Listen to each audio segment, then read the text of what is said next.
Welcome to the Intersections Conversations podcast. I'm your host, Jason. Today, we're diving into the fascinating world of global diversity in business, inspired by Ernest Gunling and Anita Zanchetin's insightful book. We'll explore how understanding cultural nuances can revolutionize your approach to international markets. Let's get started. Whether you're sealing a deal in Dubai or discussing timelines in Tokyo, understanding these subtleties can make or break your connection. So let's dive in and decode the world's communication styles. In the West, like in the US and Canada, conversation is a straight line, direct and to the point. But that's not the universal language of business.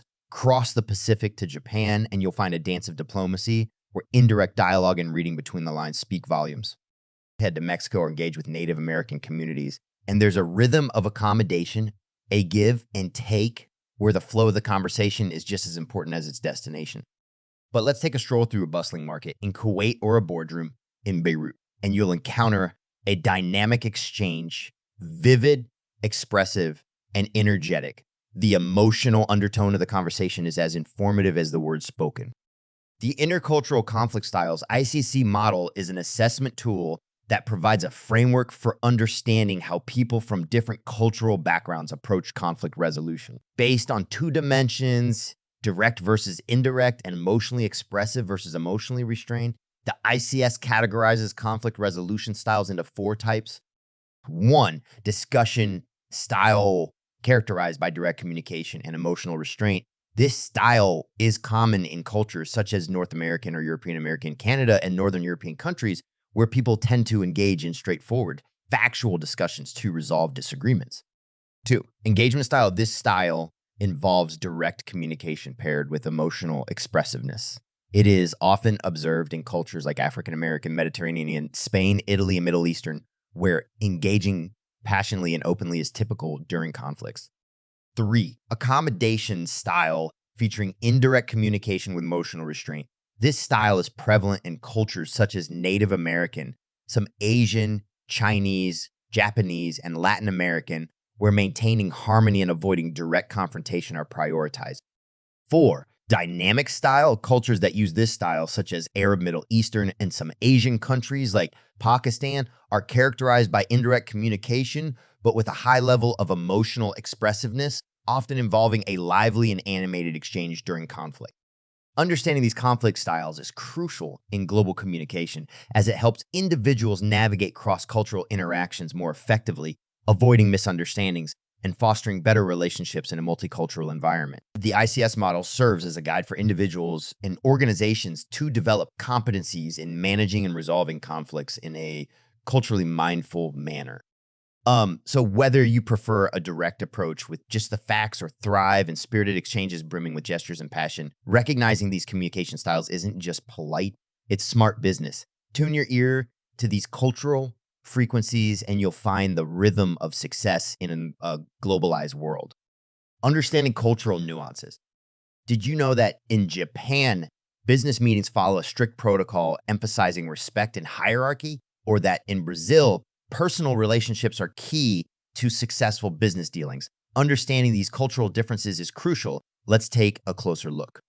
Understanding cultural nuances is a vital aspect of global business and interpersonal relationships. It involves recognizing and respecting the diverse customs, communication styles, and values that differ across cultures. This awareness fosters effective communication, builds trust, and avoids misunderstandings. It's not just about recognizing differences, but also adapting behaviors and expectations to suit various cultural contexts. Embracing these nuances enhances collaboration and drives successful international interactions, reflecting a deep respect and appreciation for the rich diversity of our global community. The 6 principles for promoting global diversity, as outlined in the book Global Diversity, Winning Customers and Engaging Employees by Ernest Gunling and Anita Zanchetin are: 1, establish a common purpose with local business partners and build a diverse management team united around a unified goal. 2, identify diversity variables, recognizing local factors that may affect workforce balance. 3, understand that diversity issues have both positive and negative implications. 4, prioritize the variables that affect your company and propose alternatives. 5, seek local social forces that might support workplace change.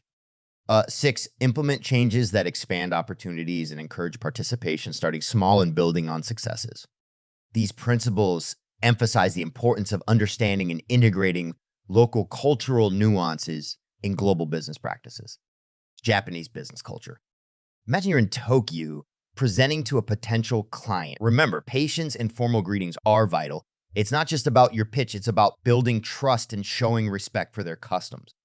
Gunneling and Zanchadden offer 6 steps to embrace global diversity, from recognizing cultural differences to tailoring strategies locally. These steps are not just guidelines, they're pathways to global success. Think about your own experiences. How have cultural differences impacted your business interactions? How can you adapt your approach for a diverse market? Start by researching the cultural norms of your target market. Practice active listening and be adaptable in your communication style. And always respect local traditions and customs. Let's dig a little deeper into these global insights. Each country, each culture brings its own set of unwritten rules and expectations to the table. It's like a dance, and knowing the steps is key to not stepping on any toes. Let's start with Japan, a country where business etiquette is as intricate as it is crucial. In Japan, respect and hierarchy govern the boardroom. It's not just about what you say, but how you say it. For instance, business cards are exchanged with both hands, and it's essential to take a moment to study the card, a sign of respect. And when it comes to meetings, punctuality is paramount, symbolizing respect for others' time. Contrast this with Brazil, where personal connections reign supreme. Here, business is often conducted over long lunches, and a handshake is warmer, often accompanied by a pat on the back. It's a relational dance where trust and personal bonds are just as important as the business deal itself. And then there's Germany. Efficiency and precision are the cornerstones of German business culture. Meetings are direct, to the point, and punctuality is a given. It's a different rhythm compared to the Brazilian and Japanese styles. These nuances reflect the underlying values and beliefs of each culture in the global business arena. Being aware of and sensitive to these differences is not just a courtesy, it's a strategic advantage. It's about building bridges, not just making transactions. Understanding these subtle cultural cues can open doors to deeper relationships and successful business ventures. As we navigate through this global landscape, the key is adaptability. Being able to adjust your style and approach to align with different cultural contexts shows respect and understanding. It's a powerful skill in today's interconnected world. So as you venture into your next international meeting or partnership, take a moment to consider the cultural nuances. How can you adapt your approach to resonate with your global counterparts? It's just, think of it as a journey where each step is a learning opportunity, a chance to connect more deeply and make a lasting impression. Because in the end, business isn't just about products or services. It's about people, relationships, and understanding the rich tapestry of cultures that make up our world. Let's bring our discussion to life with some real-world scenarios. Picture this. You're a project manager from the US collaborating with a team in India. You notice deadlines are often approached flexibly. In India, time is seen as more fluid, and building relationships often takes precedence over strict adherence to timelines. Understanding and adapting to this perspective can be crucial for successful collaboration. Now imagine you're in the Middle East, negotiating a deal. Relationships are built on trust and respect, and decisions may take longer as consensus is highly valued. Direct confrontation or pressure tactics might be seen as disrespectful, so patience is key. Or consider working in Scandinavia, where flat organizational structures are common. Here, decision-making is often collaborative, and employees at all levels are encouraged to contribute. Understanding this egalitarian approach can be crucial for effective communication and team dynamics. These examples highlight the importance of cultural intelligence in business. It's not about changing who you are, but about understanding and respecting how things are done differently. It's about finding common ground in a diverse world.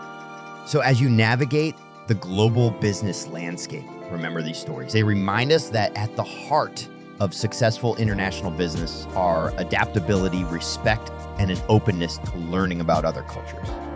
Having journeyed through real-world examples, let's distill our key takeaways. First, awareness is the foundation. It's about recognizing and valuing the rich diversity of cultures in global business. Understanding cultural nuances isn't just a nice to have. It's essential in today's interconnected world. Next, adaptability is your greatest asset. Being able to adjust your approach to align with different cultural contexts demonstrates respect and understanding, key to building strong international relationships. Communication is another critical element. Clear, respectful, and culturally sensitive communication bridges gaps and fosters mutual understanding. Also, don't forget about continuous learning. The global business landscape is always evolving, so staying informed and open to new cultural insights is crucial. Finally, it's about building relationships based on trust and mutual respect. In global business, strong relationships are the bedrock of success. Remember, embracing global diversity isn't just about being culturally aware, it's about being culturally competent. It's a journey of continuous learning, adaptation, and respect. Keep these principles in mind, and you'll be well on your way to thriving in the global business arena. As we wrap up today's episode, let's reflect and put into practice what we've learned. How do your own cultural perceptions influence your business interactions? Can you recall a situation where cultural differences played a key role?